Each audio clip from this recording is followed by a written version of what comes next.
प्रश्नावली 17.1 question number 7। पहले 6 सवाल हम कर चुके हैं। उन 6 सवालों में हमने समांतर माध्य का सूत्र देखा है, आंकड़ों का योग बटा आंकड़ों की संख्या।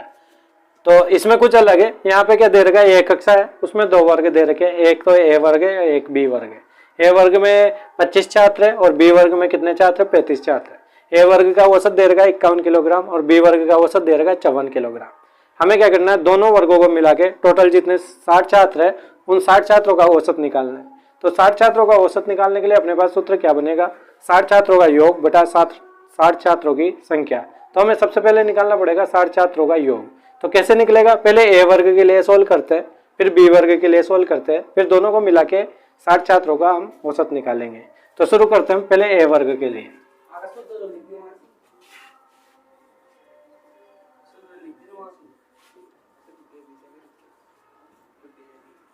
औसत क्या होगा, ए वर्ग के छात्रों का योग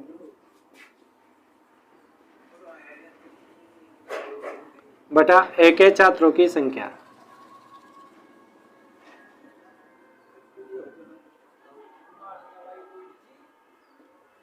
तो यहाँ पे हमें क्या करना है, औसत दे रखा है 51 किलोग्राम, तो औसत लिख देंगे हम 51 किलोग्राम। ऊपर क्या लिखना है, ए के छात्रों का योग लिखना है, तो ए के छात्रों का योग लिखेंगे हम।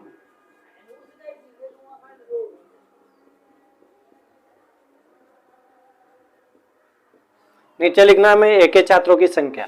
तो यहाँ पे सवाल में दे रखी है हमें ए वर्ग के छात्रों की कितनी संख्या है, 25 है। तो यहाँ पे लिख देंगे हम 25, जो कि ए वर्ग के छात्रों की संख्या है।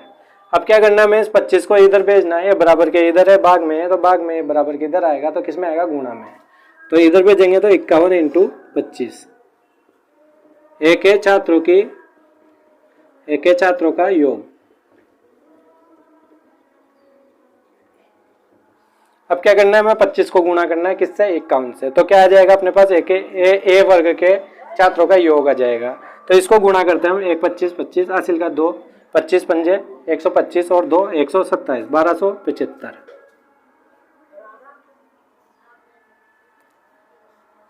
क्या गया, ए वर्ग के छात्रों का योग। इसको दे देते हैं हम समीकरण नंबर 1। फिर क्या करते हैं हम, ये तो हमने निकाला ए वर्ग के लिए, सेम ये का यही काम हमें करना है बी वर्ग के लिए। तो क्या आ जाएगा, वहां से भी ऐसे समीकरण नंबर 2 आ जाएगी, बी वर्ग के छात्रों का योग। तो शुरू करते हैं हम, औसत इक्वल टू बी वर्ग के छात्रों का योग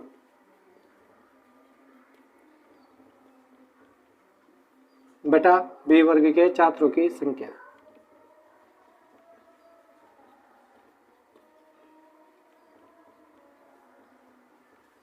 छात्रों की संख्या। अब यहाँ पे देखना है हमें सवाल में बी वर्ग के लिए औसत कितना दे रखा है। बी वर्ग के 35 छात्र है और उनका औसत है 54। तो औसत की जगह कितना लिख देंगे हम, 54। ऊपर क्या लिख देंगे हम, बी वर्ग के छात्रों का योग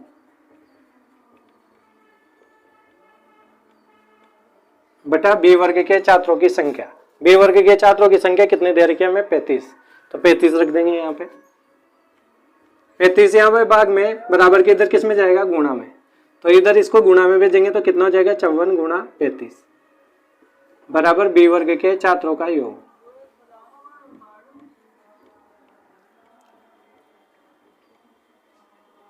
अब क्या करना है, हमें 35 को गुणा करना है 54 से।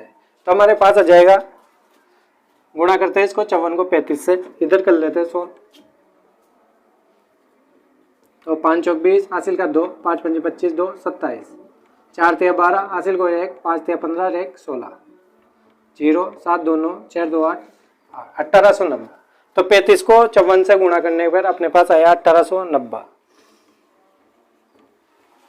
इसको हम मिटा देते हैं, बराबर बी वर्ग के छात्रों का योग। इसको दे देते हैं हम समीकरण नंबर 2। अब ध्यान से देखना इस सवाल को, यहाँ पे क्या दे रखा है हमें, एक कक्षा है जिसमें 60 छात्र है, उसको 2 अलग अलग भागों में डिवाइड कर रखा है। ए वर्ग में 25 छात्र है और बी वर्ग में 35 छात्र है। 25 छात्रों का लघु औसत निकाल रखा है, 35 छात्रों का लघु औसत निकालने का है। तो हमें क्या करना है, ए वर्ग के छात्रों का योग निकालना है और बी वर्ग के छात्रों का योग निकाल। तो ए वर्ग के छात्रों का योग आ गया, बी वर्ग के छात्रों का योग आ गया। अब दोनों को हम एक साथ मिलाएंगे, मतलब क्या करेंगे, एक एक कक्षा में बिठाएंगे तो कुल कितने छात्र हो जाएंगे, 60 छात्र हो जाएंगे। जैसे यहाँ पे 25 है और दूसरे में 35 है, 25 और 35 को मिलाए तो कितने हो गए, 60 छात्र। तो हमें 60 छात्रों का क्या निकालना है, औसत बार। तो 60 छात्रों के लिए औसत का सूत्र वही हो जाएगा, औसत क्या होता है, 60 छात्रों का योग बटा 60 छात्रों की संख्या जो कि 60 है। औसत हमें निकालना है, बटे में 60 की जगह 60, ऊपर 60 छात्रों का योग कहाँ से आएगा, देखो 1275 समीकरण 1 से ए वर्ग के छात्रों का योग है, समीकरण 2 में क्या है, बी वर्ग के छात्रों का योग। दोनों को मिलाएंगे तभी 60 छात्र होंगे, तो इन दोनों को मिलाना पड़ेगा। मिलाने का मतलब क्या है, इन दोनों को जोड़ना पड़ेगा। तो समीकरण 1 व समीकरण 2 को जोड़ देते हैं, 1275 प्लस 1890, इन दोनों को हम ऐड करते हैं तो 5 9 और 7 16, हासिल को 1, 9 9 और 2 11, हासिल को 1, कितने आ गए 3165। भाग देना हमें 60 से। अब अगर 60 से भाग देना नहीं आता है तो हम 6 से भाग दे सकते हैं, और 60 से भाग देना आता है तो हम 60 से भी भाग दे सकते हैं। तो हम 60 से भाग 6 से भाग देते हैं हम 3165 में। फिर क्या करेंगे, एक जीरो होगी तो एक अंक इधर किसका के पॉइंट लगा देंगे। तो 6 से भाग देते हैं, 6 पंजे 30, कितना बचा 1 16, एक चंग चंग 2 चंग 12, कितने बच गए 4 45, कितने होते 6 सत्ते 42, कितना बचा आप 3, पॉइंट लगाएंगे तो कितना हो जाएगा 0, 6 पंजे 30। तो 6 से भाग देने पे अपने पास आया 527.5, लेकिन एक जीरो और है तो पॉइंट को क्या करेंगे हम, एक अंक और किसका आएंगे, तो अपना आंसर कितना आ जाएगा 52.75। ये क्या होगा, 60 छात्रों का औसत भार। प्रश्नावली 17.1 क्वेश्चन नंबर 8। इस सवाल में क्या दे रखा है, हमें 5 संख्याओं का औसत दे रखा है 18। यदि एक संख्या हटा दी जाती, इसका मतलब कितनी संख्या रह गई 4। अब उन 4 संख्याओं का औसत कितना हो जाता है 16, मतलब पहले औसत था 18, अब औसत हो गया 16। तो क्या करना है हमें, वो हटाई गई संख्या ज्ञात करनी है। तो ये बहुत सिंपल सवाल है, इस प्रश्नावली का सबसे सिंपल सवाल यही है। सूत्र वही लगता है इसमें, औसत बराबर आंकड़ों का योग बटा आंकड़ों की संख्या, मतलब ऊपर तो आता है योग, नीचे आती है संख्या। तो यहाँ पे पहले देखते हैं 5 संख्याओं का औसत कितना दे रखा है 18। तो इसके लिए हम सूत्र लगाते हैं, औसत इक्वल टू 5 संख्याओं का योग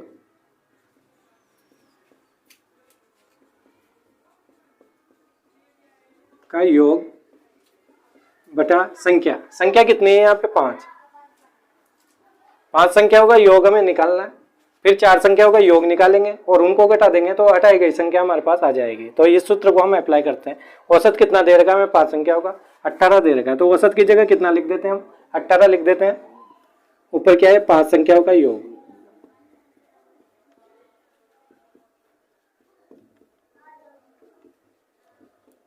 नीचे कितना है 5। ये 5 यहाँ पे भाग में, इसको इधर भेजेंगे तो किस में आएगा, मल्टीप्लाई में आएगा, गुणा में आएगा। तो 18 को 5 से गुणा करना है हमें, बराबर क्या है 5 संख्याओं का योग।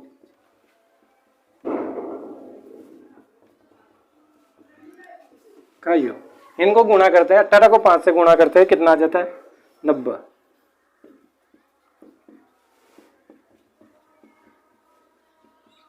पांच संख्याओं का योग, इसको दे देते हैं हम समीकरण नंबर 1। ऐसे ही अब क्या करना है, एक संख्या हटा दी, पहले 5 थी संख्या, अब कितनी रह जाएगी 4। तो 4 संख्याओं का औसत कितना है 16। तो सेम फॉर्मूला, सेम सूत्र हमें दोबारा लगाना है। तो 4 संख्याओं के लिए भी वही सूत्र होगा, औसत इक्वल टू क्या होगा सूत्र, 4 संख्याओं का योग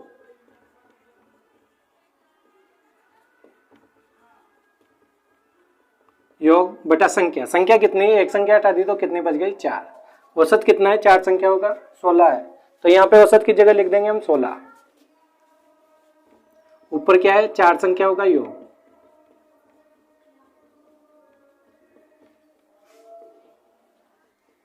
नीचे कितना है संख्या है जो कि कितनी है 4 है। इसमें पहले 5 थी, अब कितनी रह गई 4। क्यों, क्योंकि ये घटा दिया हमने। अब 4 को इधर लाएंगे, ये यहाँ पे भाग में, इधर किस में लाएंगे गुणा में। तो 16 को 4 से गुणा किया तो कितना आ गया अपने पास 64, बराबर क्या बचा 4 संख्याओं का योग।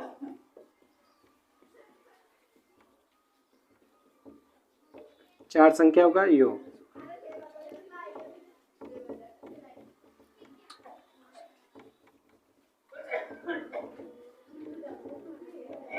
इसको दे देते हैं हम समीकरण नंबर 2। अब ध्यान दो, इधर अपने पास 5 संख्याओं का योग आ गया और 4 संख्याओं का योग आ गया। तो 5 संख्याओं में से अगर 4 संख्या हटाएंगे तो कौन सी संख्या बचेगी? वो जो हटाई गई एक संख्या है, और वही हमें निकालनी है। तो क्या करना है? समीकरण 2 में से समीकरण 1 घटानी है। तो समीकरण 2 में से समीकरण 1 घटाने पर, तो समीकरण 2 का मान कितना है? 90, और समीकरण 1 का मान कितना है? 64। इसको जब हम घटाएंगे तो अपने पास क्या आ जाएगा? हटाई गई संख्या। तो घटाते हैं यहाँ पे से, दाएं उधर लिया 10, 10 में से 4 गए तो 6, तो कितना रह गया? 8, 8 में से 6 गए तो 2, तो क्या आ गया अपने पास? 26। ये क्या है? हटाई गई संख्या, हटाई गई संख्या। तो आंसर कितना होगा? 26। प्रश्नावली 17.1 क्वेश्चन नंबर 9, इसमें दे रखा है 13 संख्याओं का माध्य 24 है। 13 संख्याओं का माध्य 24 है। यदि प्रत्येक संख्या में, ये जो 13 संख्याएं थी अलग अलग, उनमें हर संख्या में 3 जोड़ दिया जाता है, मतलब 3 सब में, इसमें भी 3 जोड़ा, दूसरी में भी 3 जोड़ा, तीसरी में भी 3 जोड़ा, सब में 3 जोड़ दिया जाता है। तो नए माध्य में कितना परिवर्तन आएगा? तो देखना है इस सवाल को हम कैसे सोल्व करते हैं। क्या करते हैं हम? 13 संख्याएं हैं, तो सबसे पहले तो क्या करते हैं हम? संख्याएं मान लेते हैं।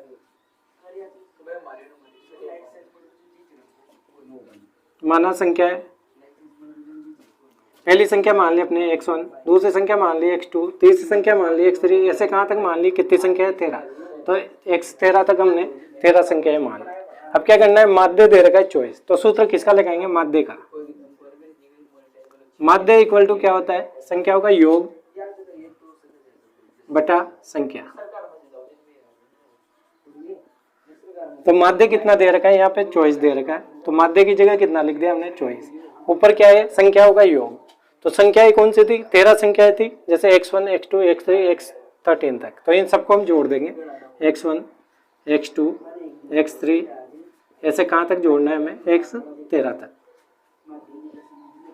नीचे क्या है? संख्या गिनते कितनी है? तो यहाँ पे कितनी संख्या है? 13 संख्या है, जो कि हमें सवाल में दे रखी है। अब क्या करना है? 13 भाग में, इसको इधर भेजेंगे तो किसमें आएगा? गुणा में। तो 24 गुणा 13, तो क्या जाएगा ऊपर? संख्याओं का योग, x1, x2, x13। तो 24 को 13 से गुणा करते हैं हम, 52, हासिल का 2, हासिल का 5, 52 का 2, 26, 26 और 5 कितने हो गए? 31, 312।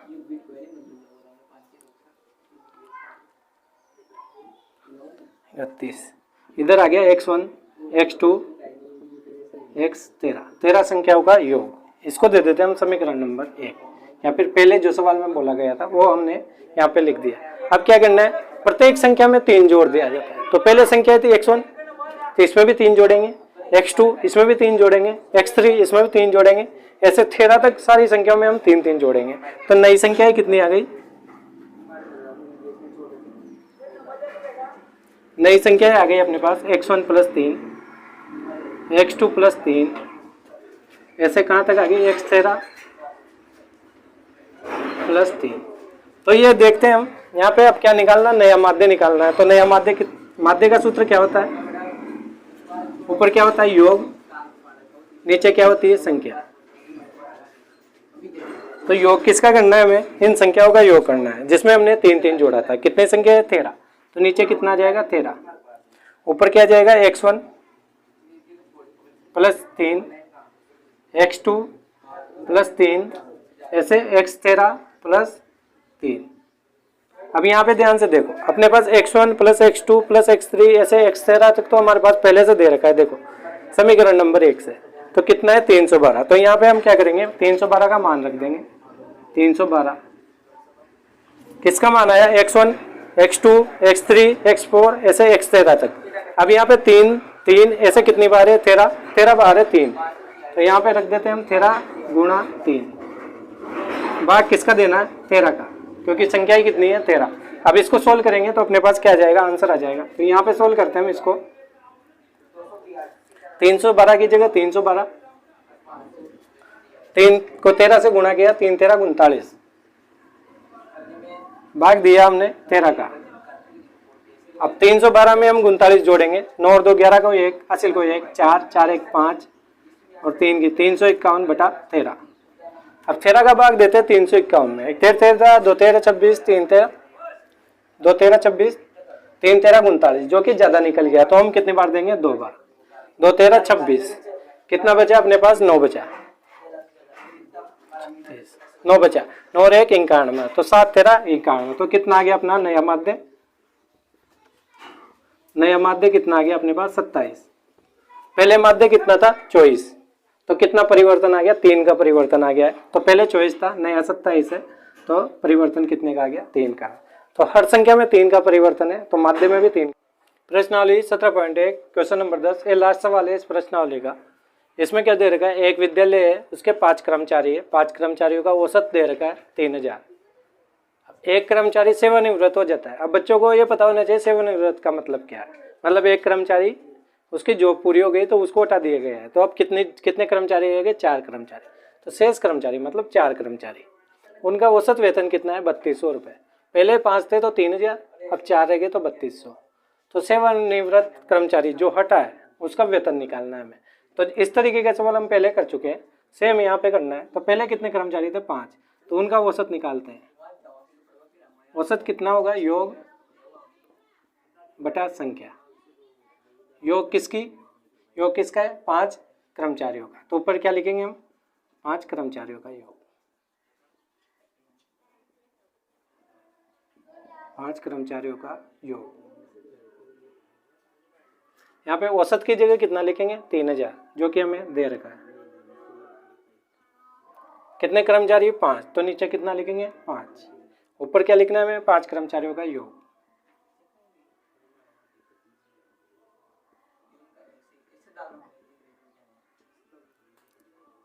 अब यहाँ पे भाग में 5, इसको इधर लाएंगे तो किसमें आएगा? गुणा में। तो 3 से गुणा करेंगे 5 को, तो कितना आ जाएगा? 15000।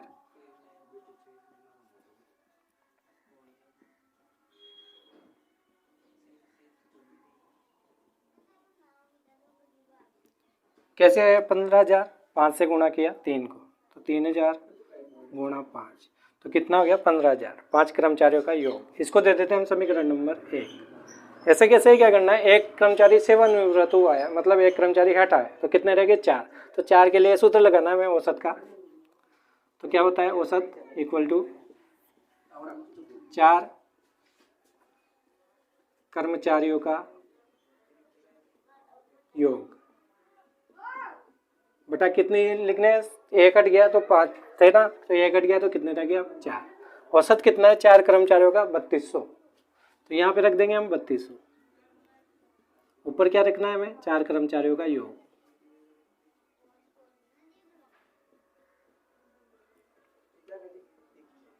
बटे में कितना लिखना है? 4।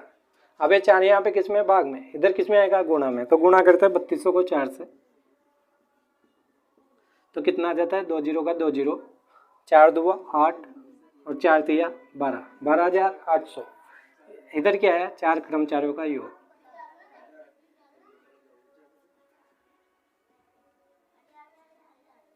इसको दे देते हैं हम समीकरण नंबर 2।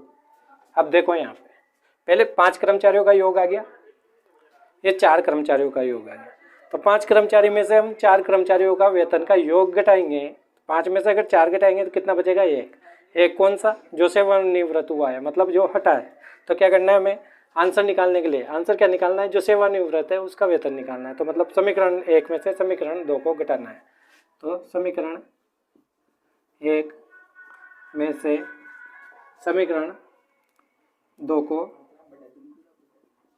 घटाने पर, तो समीकरण 1 कितनी है? 15000, और समीकरण 2 कितना है?